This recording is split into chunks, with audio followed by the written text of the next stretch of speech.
Assalamualaikum warahmatullahi wabarakatuh. Jumpa kembali dengan Ainin Jazz. Seperti biasa, Ainin Jazz bagi-bagi informasi seputar pengalaman dari apa yang kami alami, berbagi pengetahuan dari apa yang kami ketahui. Oke, jika konten ini ada manfaatnya, silahkan ambil dan terapkan. Jika tak ada manfaatnya, abaikan saja, anggap saja sebagai hiburan. Oke, konten sekarang ini sebagai berikut. Baik, dalam konten sekarang ini kami sedikit akan memberikan info ya, khususnya para pengguna unit AC ya, terutama pengguna AC rumahan lah gitu ya.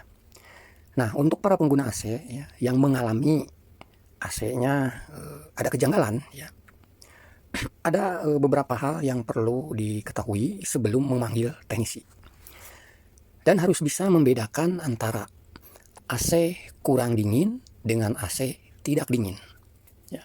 Oke, sekarang kita bahas dulu dari AC yang kurang dingin. Bagaimana cara mengetahuinya gitu kan? Ketika AC itu dinyalakan, indoor unitnya dinyalakan ya, itu dapat membedakan antara AC yang kurang dingin dengan AC yang sama sekali tidak dingin. Coba aja Anda hidupkan AC-nya, lalu tunggu beberapa saat gitu ya, kurang lebih sekitar 5 menitan lah gitu ya. Lalu tadahkan telapak tangan ke arah AC yang biasa keluar hembusan anginnya. Nah, di situ kita atau Anda juga gitu sebagai pengguna AC bisa merasakan antara hembusan udara yang ada sedikit dingin dengan yang sama sekali tidak ada dingin ya. Nah, ketika telapak tangan itu ditadahkan ke unit AC, ke bagian keluarnya udara, sedikit ada berasa hembusan dingin gitu ya, sejuk gitu ya. Berarti AC tersebut itu bukan tidak dingin ya, tetapi kurang dingin. Nah, faktor dari penyebab kurang dingin ya, ada beberapa faktor. Yang pertama, ketika AC tersebut sudah lama tidak pernah dicuci, sudah lewat dari jadwal servis cuci ya. Nah, biasanya ya, jadwal servis untuk AC yang sering dipergunakan, terutama ruangan kamar tempat tidur gitu ya, antara 3 hingga 4 bulan sekali. Apalagi kalau seumpamanya dari semenjak beli sampai 1 tahun tidak pernah dicuci, sudah jelas perubahan dari tadinya dingin menjadi kurang dingin itu akan terjadi ya. Itu penyebabnya ya, yang mengalami AC itu kurang dingin. Itu salah satu penyebabnya. Yang pertama adalah dari adanya kotor. AC tersebut terhambat oleh adanya kotor. Lalu berikutnya ya, terjadi kekurangan gas freon, sehingga di evaporator tersebut ya, hanya sedikit yang mengalami pengembunan. Lagi pula untuk AC-AC yang sekarang ya, ketika gas freonnya sudah parah kurangnya gitu ya, itu akan terprediksi oleh sistem AC tersebut akan tiba-tiba mati sendiri. Ada yang seperti itu, indoornya langsung mati sendiri dengan tanda motor swing atau daun swingnya tertutup ya. Ada juga yang istilahnya hanya bagian outdoornya saja yang berhenti, indoornya tetap hidup, tetapi hembusan anginnya sama sekali tidak ada dingin karena bagian outdoornya berhenti. Nah, itu dari faktor yang kekurangan gas freon. Tentu ketika memanggil teknisi, pas kebetulan emang betul ya, tekanan freonnya berkurang di bawah standarnya hingga separuh lah gitu ya. Contohnya kalau untuk freon yang sekarang yang ramah lingkungan, baik 410 maupun 32, titik maksimal tekan PSI-nya itu kisaran normalnya ya, kisaran 140, 150 hingga 160 PSI. Itu untuk yang freon yang sudah ramah lingkungan. Tetapi kalau untuk AC yang masih mempergunakan freon yang masih R22 yang model lama yang belum ramah lingkungan, itu kisaran antara normalnya itu kisaran antara 60, 70 hingga 80. 60 ini udah batas ya, udah batas minim ya untuk dipergunakan ya. Karena kalau udah di bawah lagi 60 itu sudah parah, udah dianggap parah ya. Nah, jadi faktor yang tadi itu dari kekurangan gas freon ya. Tentu ketika mengalami kekurangan gas freon gitu ya, apalagi hingga setengahnya gitu ya.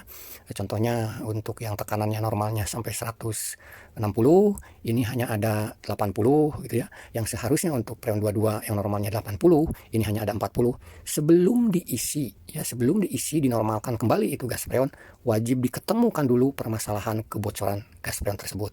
Karena pada dasarnya yang namanya sistem pendinginan ya, baik kulkas, freezer, AC, gas dalam itu sebetulnya tidak akan habis seandainya tidak ada mengalami adanya kebocoran. Itu ya.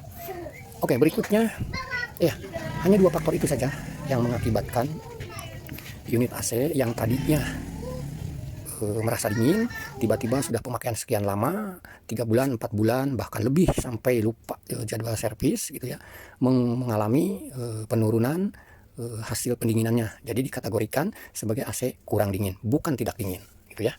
Oke, lalu yang berikutnya keluhan AC tidak dingin. Ya.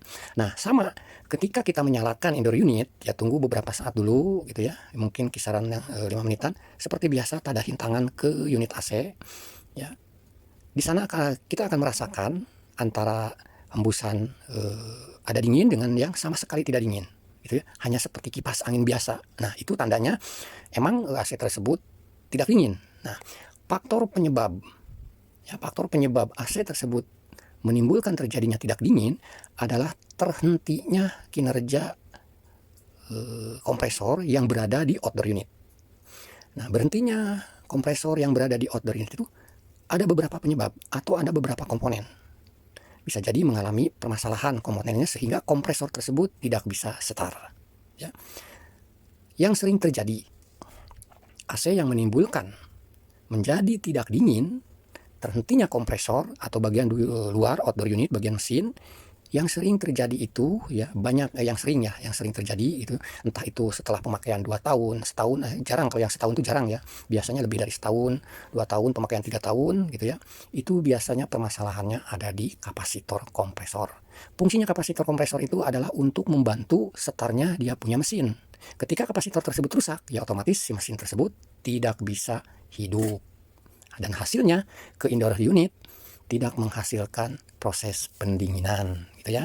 Jadi sudah jelas permasalahan antara unit AC, perbedaannya gimana cara merasakannya antara AC kurang dingin dengan AC yang tidak dingin gitu ya. Sebetulnya faktor penyebabnya mungkin panjang lebar, mungkin panjang sekali kalau kami jelaskan ya. Tetapi intinya ya, yang nama kapasitor itu dari usia juga ada. Wajar kalau seumpamanya pemakaian AC sudah 2 tahun gitu, 3 tahun bahkan atau sampai 4 tahun, 5 tahun baru satu kali ganti kapasitor. Itu hal yang wajar gitu ya. Di video yang sudah kami upload, kami menjelaskan kejanggalan sebuah produk AC yang mengalami kapasitornya sering rusak ya. Bisa disimak AC apa yang kami tampilkan di video yang sudah kami upload itu gitu ya. Nah, jadi kalau seumpamanya AC yang sudah AC yang mengalami tidak dingin itu ya, yang tadi kami sampaikan, paling utamanya yaitu tidak hidupnya kompresor gitu ya. Dan yang sering terjadi itu adalah permasalahannya di kapasitor gitu ya. Ya hanya itu sajalah intinya ya. Walaupun banyak penyebab gitu atau banyak faktor gitu ya yang menimbulkan AC itu tidak dingin, tetapi garis besarnya ya yang sering terjadi itu hanya di kapasitor. Baik itu kapasitor kompresor maupun kompresor kipasnya yang ada di outdoor unit gitu ya. Nah, dua kapasitor itu kalau salah satu gitu ya mati, rusak gitu ya. Contohnya kapasitor kompresor rusak, jelas kompresor tidak bisa start. Hasilnya proses pendinginan hilang. Lalu kalau seandainya kapasitor fan-nya yang mati, AC tersebut sempat dingin sejenak ya. Mungkin hanya hitungan beberapa menit, mungkin sekitar 10 menit ya, berasa di indoor tersebut dingin gitu kan. Tapi tiba-tiba hilang. Karena kompresor tersebut overhead, mengalami panas yang tinggi karena blower sebagai pembuang udara panasnya itu terhenti gara-gara kapasitornya rusak gitu ya. Itu faktor yang kedua di area outdoor ya. Masih banyak sebetulnya permasalahannya kalau seandainya AC tersebut mengalami tidak dingin ya. Ya tentu itu pun tidak dingin itu secara tiba-tiba, berbeda dengan istilahnya yang tidak dinginnya itu berawal dari kurang dingin, lama-kelamaan tidak dingin. Itu berbeda ya, penyebabnya berbeda gitu ya. Oke, itu saja ringkasan permasalahan perbedaan antara AC yang mengalami tidak dingin dengan yang kurang dingin. Semoga informasi ini sedikitnya ada manfaat. Terima kasih. Baik, itu saja yang bisa kami sampaikan. Semoga sedikitnya ada manfaat. Terima kasih bagi Anda yang sudah mensupport channel kami.